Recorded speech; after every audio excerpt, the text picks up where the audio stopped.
5 দিন পর মুখ্যমন্ত্রী মমতা বন্দ্যোপাধ্যায় ধর্ণা তুলে নিলেন মমতা ব্যানার্জি। উনি ভেবেছিলেন উনি বসে থাকলে জ্ঞানেশ কুমারজি তার আশা বন্ধ করবেন, উনি বসে থাকলে জ্ঞানেশ কুমারজি ভয়ে আত্মসমর্পণ করবেন। জ্ঞানেশ কুমারজি এয়ারপোর্টে নামা থেকে আজকের প্রেস কনফারেন্স পর্যন্ত তার সাংবিধানিক অধিকার, ব্যক্তি স্বাধীনতা এবং তার রাষ্ট্রপ্রেমের প্রতি অবিচল থেকে তিনি দাপিয়ে বেরিয়েছেন। হাতি চলে হাজার, কুত্তা ভুকে হাজার। উনি কালীঘাট মাকে দর্শন করেছেন, বেলুড় মঠে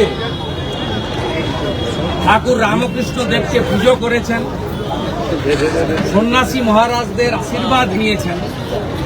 আর যাওয়ার সময় বলে গেছেন, আপনারা যখন প্রশ্ন করেছেন মহারাষ্ট্রে এক দফায় হলে পশ্চিমবঙ্গে এক দফায় হবে না কেন, খুব ইঙ্গিতপূর্ণ বক্তব্য রেখেছেন। বলেছে এটা ডিপেন্ড করে আইন শৃঙ্খলার উপর। পশ্চিমবঙ্গে যে আইন শৃঙ্খলা নেই এই কথাতে তিনি স্বীকার করেছেন। তিনি বলেছেন 100% বুথে লাইভ স্ট্রিমিং ওয়েবকাস্টিং হবে। তিনি বলেছেন যে পুলিশ আধিকারিক এবং প্রশাসনিক আধিকারিকরা নির্বাচনের কাজে যুক্ত, তারা এতটুকু অবহেলা করবেন, দলবাজি করবেন, অন্যের দ্বারা প্রভাবিত হবে, তাদের বিরুদ্ধে এমন ব্যবস্থা নেওয়া হবে যাতে তাদের সাসপেনশন ভবিষ্যতে কোনোদিনই না হয়। তিনি অত্যন্ত সঠিকভাবে পশ্চিমবাংলায় ভেঙে পড়া গণতন্ত্র, ভেঙে পড়া সাংবিধানিক ব্যবস্থা এবং হারিয়ে যাওয়া বাক স্বাধীনতা এবং বহুদলীয় ব্যবস্থার পঞ্চত্ব প্রাপ্তি থেকে তিনি বাংলাকে উদ্ধার করার জন্য বলে গেছেন। তাই উনি চলে গেছেন বৃদ্ধাঙ্গুষ্ঠ দেখিয়ে। তাই এখন মমতা ব্যানার্জির আর 5 স্টার ধর্ণা মঞ্চে থাকার দরকার নেই। যে ধর্ণা মঞ্চে ডবল ডবল এসি আছে, ভালো পালঙ্ক আছে, বাথরুমে কোমোট আছে, গরম জল আছে, স্যান্ডউইচ আছে, ক্যাডবেরি আছে, কাজু বাদাম আছে, আরো আরো আরো অনেক। তিনি বলছেন শুধু তাই নয়, আজকে সুপ্রিম কোর্টটাও ছিল। তিনি তালে ছিলেন 2025-এর ভোটার লিস্টে ভোট করানো। সেগুড়েও আজকে বালি দিয়ে দিয়েছে সুপ্রিম কোর্ট। বলেছেন ঘন ঘন এখানে আসবেন না, যান, চলে যান, ভাগুন এখান থেকে। অতএব কোনো লাভই হলো না, খালি হাতে উনি এখন বাড়ির পথে। চিন্তা আপনারা করবেন না। মমতা ব্যানার্জির দেশ আর নাম্বার শুধু কম্পার্টমেন্টাল বলে আমরা ডাকবো না, আমরা এরপরে আদর করে বলবো ইনি আমাদের প্রাক্তন মুখ্যমন্ত্রী, বাংলাটা সর্বনাশ করে দিয়ে গেছে, এটা আমরা বলবো।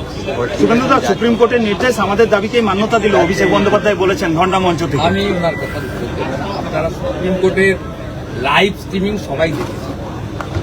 তিনি পরিষ্কার কথা বলেছেন যে এই অনগোয়িং প্রসেসের মধ্যে 10 লক্ষ সামথিং এখনো পর্যন্ত যারা অ্যাডজুডিকেশন ছিল তাদের ডিসপোজ আপ হয়েছে এবং সেখানে 30% মতো নাম বাদ গেছে বলে তারা সেখানে লাইভে বলছেন। তারপরে বলেছেন যে এই মুহূর্তে মাননীয় মেনকা গুরুস্বামীকে বলেছেন আপনাদের কাজ এখন ওয়েট অ্যান্ড ওয়াচ। সব অধিকাংশ পিটিশন ডিসমিস করেছে। যখন বলেছে যে আপিল করার সুযোগ পাবো কিনা, তখন বলেছে 226-এ আপিলের মানে বাক স্বাধীনতা, মৌলিক অধিকার সবার আছে, সে প্রমাণ করবে। আর জুডিশিয়াল অফিসারদের বিরুদ্ধে বলেছে আঙুল তুললে আমরা কিন্তু কাউকে ছাড়বো না, রেয়াতি। এগুলো দেখার পরেও যদি আমি তো 20 সাল পাশে থাকি মেদিনীপুরে, সেখানে একটা উড়িয়ায় কাহাবত আছে, ইচ্ছা কৌ মনকে পাবো, অর্থাৎ মিথ্যাও যেন মনে ধরে।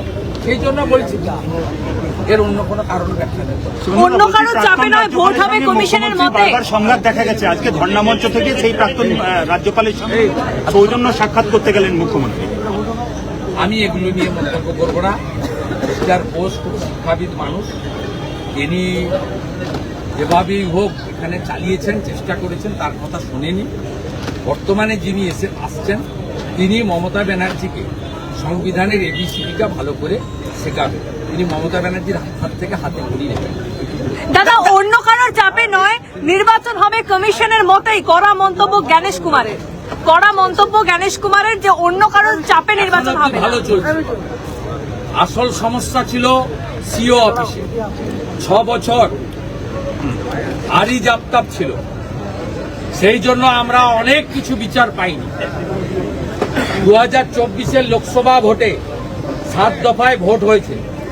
প্রত্যেক দফায় বিকাল 4টা থেকে 6টা ক্যামেরা বন্ধ করে মৃত অ্যাবসেন্ট ভোটারদের তালিকা নিয়ে 7 দফার সুযোগ নিয়ে ব্যাপক ছাপ্পা ভোট দিয়েছে তৃণমূল। আরি জাপতাপ তার সৌজন্যে। আরি জাপতাপ যেদিন বিদায় হয়েছে সেদিনই আমরা জেনে গেছিলাম এবারে পশ্চিমবাংলায় স্বচ্ছ নির্বাচনের ক্ষেত্রে ইলেকশন কমিশন তার ক্ষমতা প্রয়োগ করবে এবং তার বাধা এবং অন্তরায় যেটা ছিল স্থাবক আরি জাপতাপ, তিনি সরে যাওয়ার ফলে এই বাধাটা দূর হয়েছে। তাই জ্ঞানেশ কুমারজি যেটা বলেছেন তার উপরে আমরা সম্পূর্ণ আস্থা রাখি, কিন্তু শুধু ইলেকশন কমিশন নির্ভর নির্বাচন ভারতীয় জনতা পার্টি করবে না। আমি সর্বত্র বলছি, সনাতনী এবং আদিবাসীরা জোট বেঁধে যদি উদ্বাস্তু হতে না চান, পশ্চিমবঙ্গকে জামাতের হাতে না যেতে চান, সব মিটিংয়ে আওয়াজ উঠছে, যা ফুফু তুই চলে যা, বাংলাদেশে চলে যা, যা খালা তুই চলে যা, বাংলাদেশে চলে যা। আমরা এটাকে বাংলাদেশ হতে দেব না।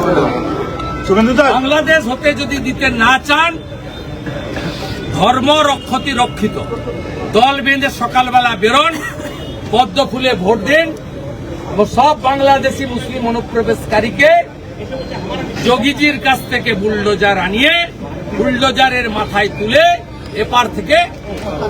আরো ভালো ভালো খবর দেখতে সাবস্ক্রাইব করুন বাংলা হান্টের ইউটিউব চ্যানেল। বাংলা হান্টের আরো খবর দেখতে নজর রাখুন।